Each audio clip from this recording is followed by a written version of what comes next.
Hermanos y hermanas,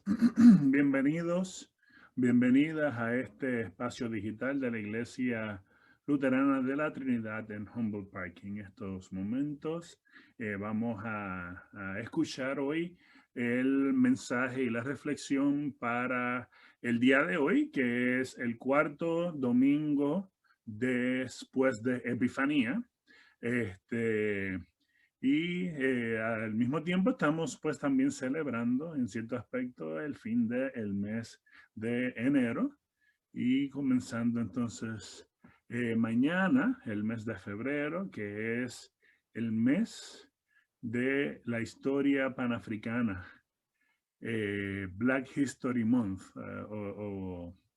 o el mes donde celebramos la historia de la negritud, la historia negra en el mundo, en particular en este país. En la mañana de hoy, el texto del que vamos a estar hablando, el que vamos a estar leyendo, se encuentra en Marcos 1, capítulos 21 al 28. Y el Evangelio dice así. Entraron en Capernaum y el sábado entró Jesús en la sinagoga y comenzó a enseñar y se admiraban de su doctrina porque les enseñaba como quien tiene autoridad. Pero había en la sinagoga de ellos un hombre con espíritu impuro que gritó: ¡Ah! ¿Qué tienes con nosotros, Jesús Nazareno? ¿Has venido a destruirnos? Sé quién eres, el Santo de Dios. Entonces Jesús le respondió diciendo: cállate y sal de él. Y el espíritu impuro, sacudiéndolo con violencia y dando un alarido, salió de él. Todos se asombraron de tal manera que discutían entre sí diciendo: ¿qué es esto? ¿Qué nueva doctrina es esta que con autoridad manda aún a los espíritus impuros y lo obedecen? Muy pronto se difundió su fama por toda la provincia alrededor de Galilea. Mi hermano y mi hermana, el texto que estamos leyendo en la mañana de hoy es el texto que le sigue al texto que leímos el domingo pasado, del que hablamos el domingo pasado, cuando Jesús estaba haciendo el llamado a sus discípulos, haciéndolos pescadores de hombre, haciéndolos consciente de que esas personas que estaban ahí eran pescadores. Entonces, utilizando su contexto, su medio, los hace entonces pescadores de hombre. También el domingo pasado hablamos de ese ministerio de Jesús y por qué Marcos decide incorporar, no mucho, pero aunque sea un poco, el contexto del ministerio de Juan el Bautista. Juan el Bautista, que fue encarcelado. Juan el Bautista, que 2 domingos anteriores fue el que bautizó a Jesús, donde el Espíritu de Dios, tomando la forma de una paloma, desciende y le dice a Jesús: este es mi Hijo amado, en quien me complazco. Entonces, el domingo pasado también hablamos de cómo ese ministerio de Jesús estaba basado o ligado con hablar la verdad a los poderes que oprimen. Cómo ese ministerio de Jesús está basado en profetizar, en proclamar la verdad del evangelio, las buenas noticias del evangelio, y combatir a esos poderes que oprimen. Entonces, comenzamos a entender un poco lo que para Marcos significaba el ministerio de Jesús.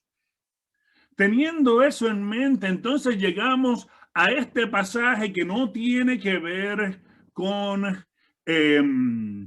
no tiene nada que ver con el llamamiento a los discípulos per se, ¿sabes? No es una historia de llamado, pero es una historia de exorcismo, si se pudiera decir, de exorcización de un demonio, de un espíritu impuro.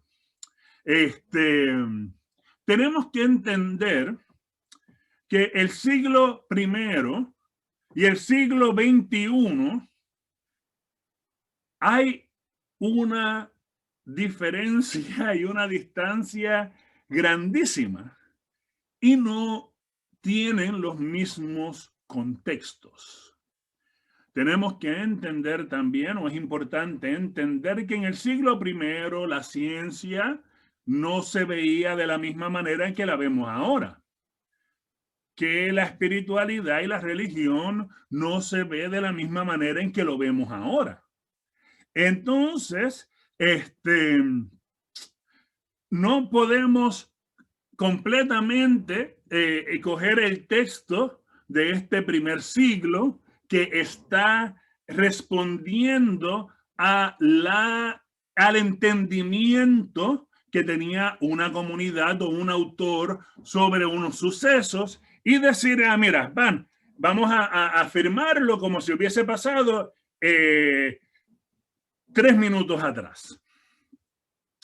¿Por qué? Porque hoy tenemos una cosmovisión diferente, tenemos una manera de ver la vida, de entender la vida, de entender distintos sucesos de una manera diferente.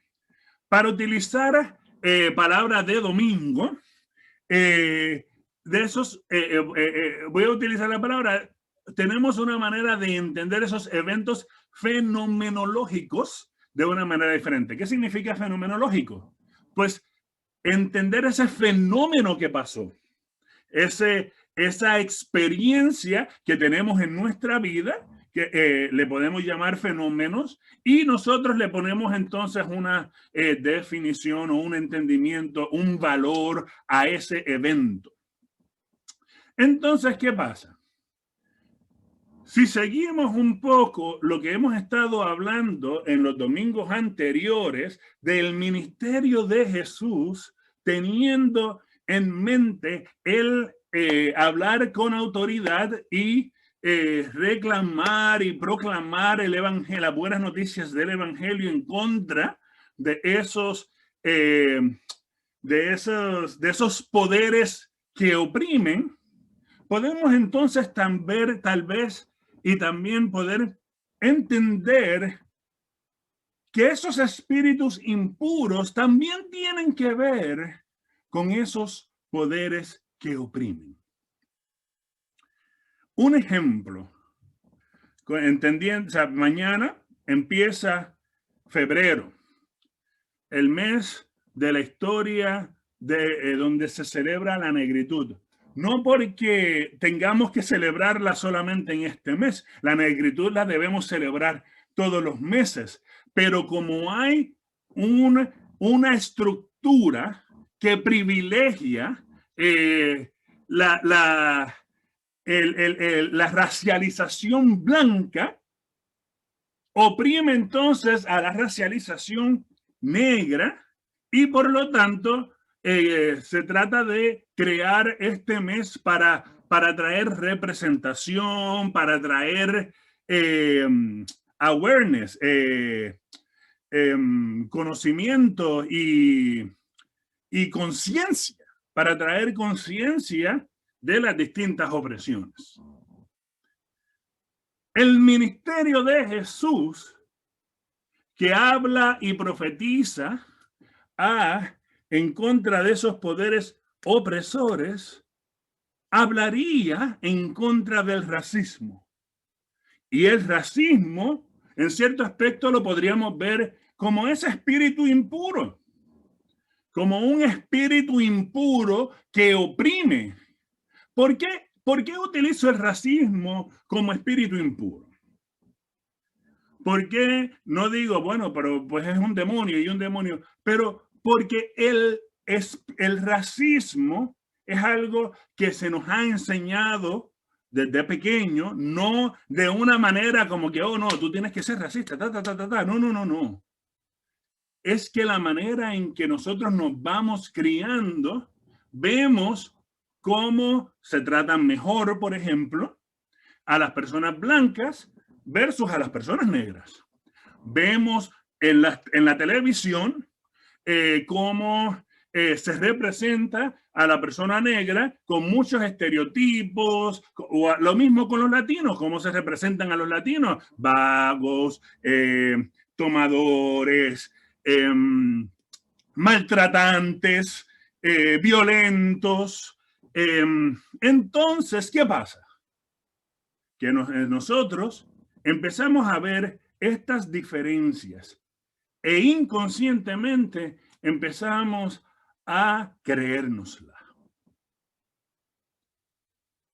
Muchas veces, muchas personas que hacen actos racistas no es que lo hagan intencionalmente. Entonces, por eso, bueno, ese acto es racista. No, no, no, yo no soy racista.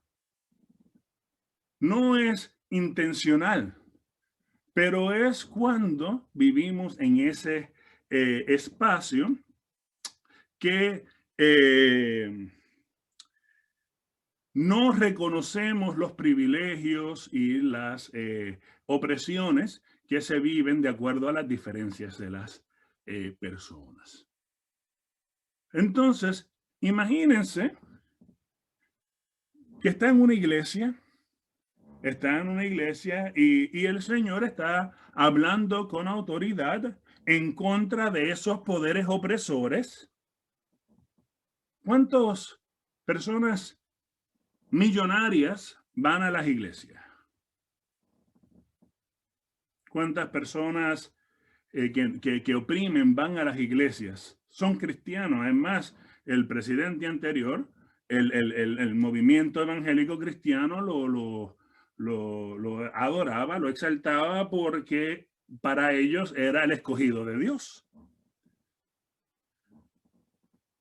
Entonces, imagínense él en la iglesia y Jesús predicando en contra del racismo, en contra del sexismo, en contra de la opresión de personas con capacidades diferentes, en contra de esos poderes que tienen control sobre otras personas. ¿Cómo va a reaccionar esa persona que está escuchando y que cuando Jesús habla se siente identificada? Que Jesús le está hablando a él, a ella. Hay personas que se quedan calladas, hay personas que pueden salir. No, en son de protesta.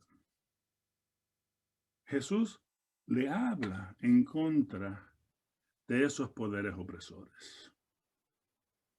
Y que conste, Marcos tenía claro en su idea quiénes y quiénes no entrarían al reino de los cielos. Marcos estaba claro del ministerio de Jesús. Entonces esta persona alardea, hace una bulla en medio de la sinagoga porque Jesús habla con autoridad. Nosotros entonces como iglesia que proclamamos el evangelio de Jesucristo y que tenemos como misión, como ideal, imitar a Jesús, significa entonces que como iglesia tenemos también que hablar en contra de estos espíritus inmundos, como lo es el racismo, como lo es el sexismo, como lo es la homofobia, como lo es la transfobia, como lo es todos estos ismos que existen y que a veces nosotros no nos damos cuenta que somos partícipes de ellos, de esos mismos. Entonces, tenemos que ponernos en la posición de Jesús y predicar en contra de esos ismos. ¿Y qué va a pasar? Que mucha gente va a alardear. Que mucha gente se va a preguntar a Dios, ¿y por qué Él está predicando en contra de lo que es normal, del status quo, de lo que ya hemos visto?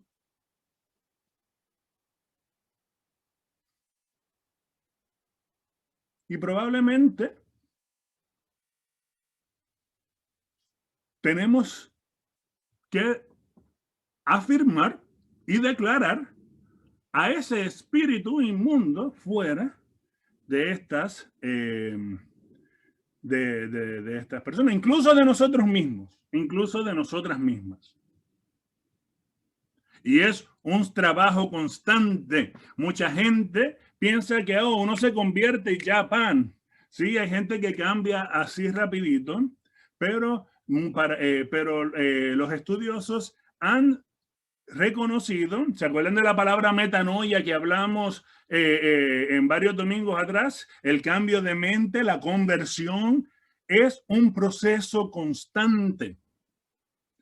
Por lo tanto, ese proceso es un proceso que se hace día a día, y la afirmación de seguir a Jesucristo es un proceso que se hace día a día. Por lo tanto, entonces, con esa autoridad que nosotros tenemos, declaramos cualquier espíritu opresor que está en esta sociedad, que está en nuestras vidas, y lo echamos fuera. Lo echamos afuera, lo declaramos y le llamamos por su nombre. Al racismo lo declaramos y lo echamos afuera. Al sexismo lo echamos afuera. A la homofobia la echamos afuera. A la transfobia la echamos afuera. Y reconozcamos que hay muchos espíritus que tenemos que echar fuera, que todavía viven aún dentro de la iglesia, pero con el ministerio de Jesús y entendiendo el ministerio de Jesús, podemos luchar y trabajar para sacarlos. Mi hermanos y mi hermana, usted ha sido llamado, usted ha sido llamada para combatir esos poderes opresores. Usted ha sido llamada para vivir una vida como la vivía Cristo.